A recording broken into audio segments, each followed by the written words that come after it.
네, 안녕하세요, 여러분. 오늘 부활절입니다. 여러분들과 함께 오늘 부활절 예배 드릴 수 있어서 참 기뻤고요. 하나님 아버지께 영광 돌리는 귀한 날이었습니다.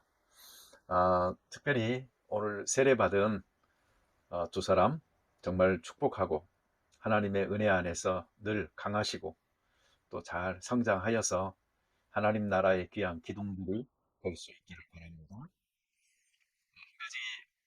안타까운 소식은 오늘 부활절 예배에 영상이 찍히지를 않았습니다. 메모리가 가득 차가지고 그걸 모르고 비디오 레코더를 눌러놨더니 그게 촬영이 안 됐어요. 양해하시고요. 오늘 이 주일날 올리는 비디오로 우리 서로 영적 갈급함을 채우고 또 가상 7원 우리가 함께 그동안 살펴봤던 거 잘 마무리를 하도록 그렇게 하십시다. 가상 7원 오늘은 그 7번째 말씀입니다. 아버지여 내 영혼을 아버지 손에 부탁하나이다. 누가복음 23장 46절의 말씀이죠. 예수께서 큰 소리로 불러 이르시되 아버지 내 영혼을 아버지 손에 부탁하나이다 하고 이 말씀을 하신 후 숨지시니라. 가상칠언 중에서도 이 마지막 말씀이니까 우리가 정말 마지막 예수님의 지상생애에서 하실 때 말씀이다 이런 생각이 들 수가 있어요. 가상칠언의 이 마지막 말씀은 사실 모두를 숙연하게 합니다. 왜 그런가 하니 모든 사람이 가야 할 길이고 또 예수님의 그 끝이 있었듯 우리의 끝도 있을 거라는 것을 보여주는 말씀이기도 한 것입니다. 사실 이 말씀을 임종과 관계되어져서 하기는 쉽지 않지요. 그걸 연습하기도 어렵고. 예, 그렇지만 그 유대인들은 이 기도가 저녁에 하나님께 드렸던 기도라고 합니다. 시편 31편 5절에 나오는 말씀이기도 하고요. 매일 저녁 어쩌면 우리는 죽는 거지요. 죽는 연습을 하는 것이지요. 그러니 잠들면서 아버지 손에 내 영혼을 부탁하나이다 라는 이 짧은 기도를 매일매일 드리다 보면은 정말 인생의 그 마지막 순간에도 편하게 이 말씀을 하실 수 있을 것 같아요.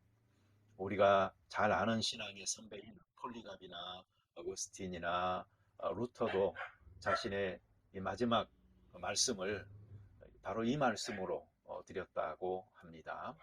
정말로 이 결정적인 순간을 어떻게 맞고 또 어떤 말을 남기느냐 하는 것은 실로 중차대한 문제이지요. 그 순간이 바로 한 사람이 전생을 살아오면서 붙든 가치가 무엇이었는지를 보여주기 때문입니다. 뭐 재산을 어떻게 나누어라 뭐 이런 말로 마지막 말 하지 않으시기 바랍니다. 뭐 서로 싸우지 말고 잘 지내라 좋지만 이 정도로 끝내지 마시기 바랍니다.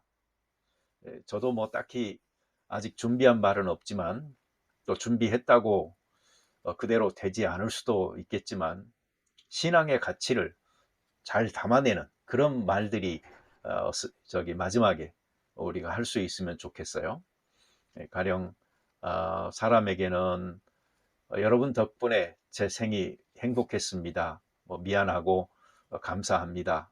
천국에서 다시 반갑게 만납시다. 뭐 이렇게 말하더라도 우리 하나님께는 아버지 내 영혼을 아버지 손에 부탁하나이다. 이 말씀 하면 좋을 것 같아요.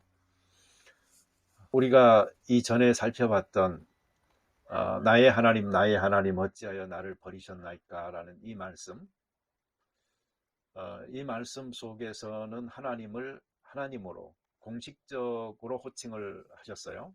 그렇지만 예수님께서는 다시 이 마지막 말씀에서 아버지로 호칭을 하고 있습니다. 사실 하나님은 예수님뿐만 아니고 모든 사람의 아버지이십니다. 단지 이것을 아는 사람이 있고 모르는 사람이 있을 뿐이지 하나님께서 모든 인생의 아버지시라는 사실은 변하지 않는 것입니다. 아는 사람은 하나님을 아버지로 모시고 살 수가 있고, 모르는 사람은 하나님을 아버지로 모시고 살 수가 없는 것이지요. 달리 말하면 하나님의 손에 의해 창조함을 받아놓고도 그 창조된 그 피조물이 자식과 같은 도리를 다하지 못하는 것입니다. 자기 의무를 못하면 자기도 괴롭지만 남도 괴롭습니다.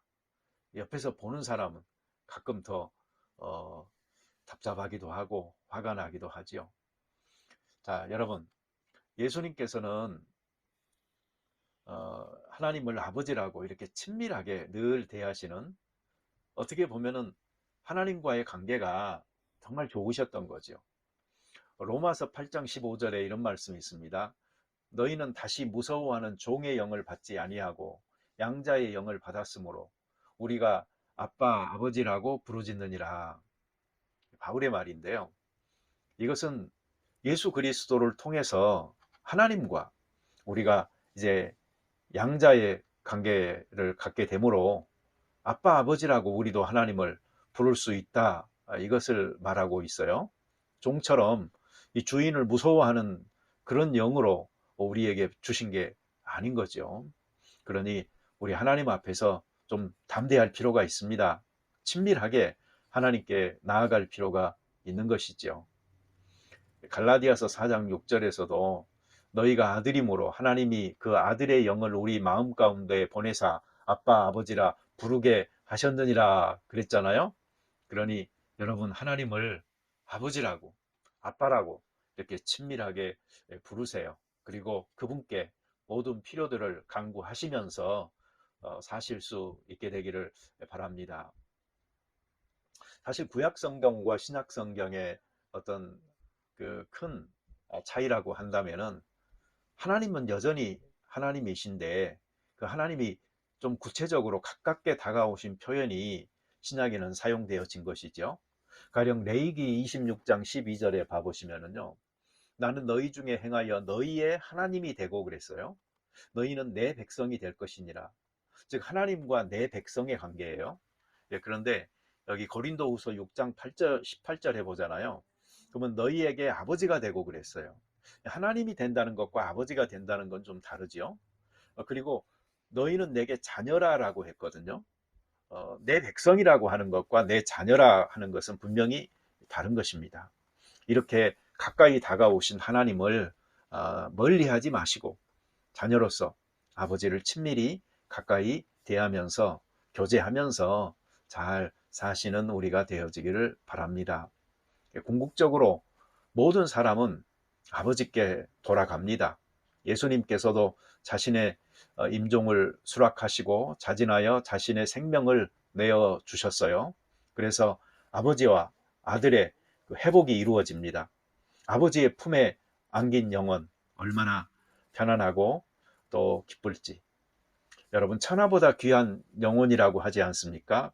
이 영혼은 바로 아버지의 집을 향해서 가야 되는 것이고, 또 바른 그 주인의 품에 안겨서 행복할 수 있는 것입니다. 이 말씀을 하신 후 숨지시니라. 숨졌다는 말은 숨을 쉬어내셨다라는 말이에요.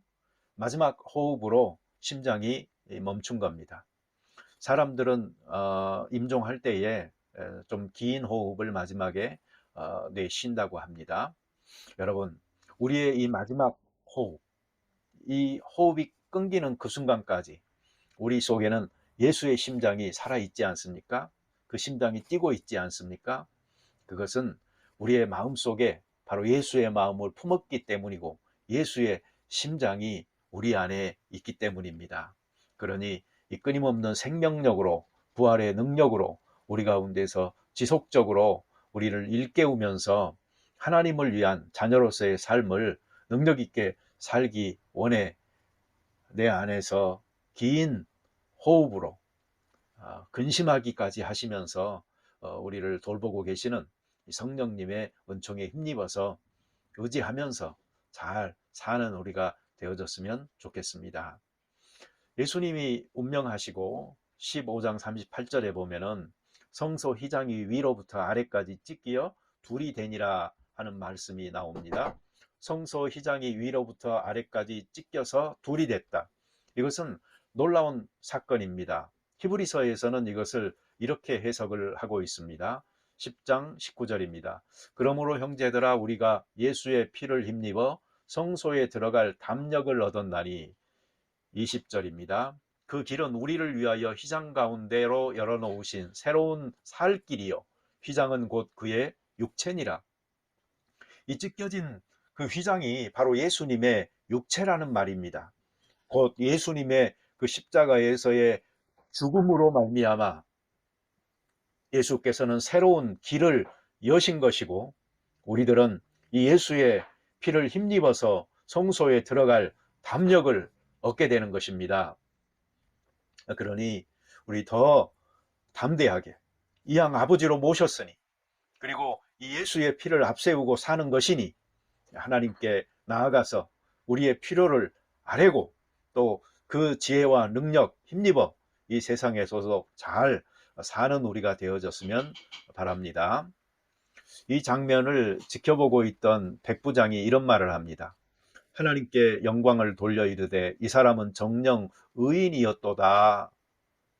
사형을 집행한 백부장이 이렇게 말을 한 것입니다.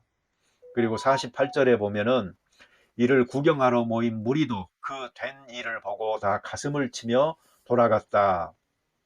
예수님의 죽음은 의인의 죽음이었습니다. 모두의 가슴을 치는 슬픈 죽음이었습니다. 그렇지만 하나님께서 죽은 예수를 일으키심으로 그 슬픔이 변하여 기쁨이 되게 하시고 흩어졌던 제자들을 하나 되게 하시고 두려워하던 그들을 담대하게 만드시는 겁니다. 사도 바울 같은 사람은 나는 선한 싸움을 싸우고 나의 달려갈 길을 마치고 믿음을 지켰으니 이제 후로는 나를 위하여 의의 면류관이 예비되었으므로 주 곧 의로우신 재판장이 그날에 내게 주실 것이며 내게만 아니라 주의 나타나심을 사모하는 모든 자에게니라 라고 말했어요. 디모데후서 4장 7절 8절입니다. 예수님의 부활체를 만나고 목격한 사람들은 그 삶이 이렇게 바뀌는 것입니다. 피박자에서 증거자로 바뀐 사도 바울은 자기의 평생의 삶을 선한 싸움을 싸우듯이 달려갈 길을 달려가듯이 열심히 뛰었고 믿음을 지켰고 그리고 그에게는 이제 의의 면류관이 예비되었다는 것을 말하고 있는 것이니까 이렇게 산 생이 후회가 있을 수가 없는 것이죠. 여러분 우리 가상칠언의 그 말씀 지금까지 말씀을 하나로 연결해서 우리가 살아가야 될 삶으로 정리를 해본다면 이렇게 말할 수 있습니다. 우리가 죄 용서받고 낙원에 들어갑니다. 한편으로는 우리에게 맡겨진 인륜으로서의 책임을 다하면서 삶을 살지만 우리는 자주 버림받은 자처럼 하나님과 단절된 고통을 겪으면서 기도 응답에 정말 목말라 하기도 하는 것이죠. 우리가 이러한 영적 목마름을 가지고 만족해 하시는 하나님을 경험하면서 또 예수님의 그 목마름을 우리가 가름하면서 그 목마름을 채워드리기 위해서 살고 하다 보면은요 결국은 우리가 승리하게 되는 것이고 승리한 자로서 우리는 편하게 우리의 영혼을 아버지께 위탁할 수가 있는 것입니다. 그러니 우리 이러한 이것이 우리의 영적 여행이 될 수 있도록 이 가상칠언의 말씀들을 하나하나 순서대로 잘 새겨보면서 우리가 믿음 생활을 다시 한번 성찰하고 또 리트릿으로 재편성하여서 살아갈 수 있기를 축복하고 소원합니다. 우리 같이 기도드리겠습니다. 자비로운 하나님 아버지 감사합니다. 저희가 믿음을 가지고 산다고 하지만 참 부족합니다. 십자가상에서 예수님께서 하셨던 이 한마디의 말씀으로 우리 자신의 생활을 그리고 믿음을 잘 성찰할 수 있도록 도와주시옵소서. 정말 예수님께서는 어떤 가치가 중요했는지를 보게 하시고 예수님께서는 어떤 삶을 사셨는지 보게 하시며 우리가 어디에까지 이르렀고 어디까지 가야 되는지도 보여주심으로 말미암아 각자에게 필요한 결단으로 하나님 앞에 응답할 수 있는 저희들 되게 하여 주시옵소서. 특별히 오늘 이 부활절, 이 부활을 맞으면서 우리 속에 이 부활의 기쁨이 넘쳐나게 하시고 또 이 새로운 생명이 하나님 앞에서 신앙의 삶을, 인생의 삶을 사는 원동력이 될 수 있도록 부활 생명으로 인한 새로운 힘을 얻는 저희들 되게 도와 주옵소서. 예수님의 이름으로 기도드립니다. 아멘.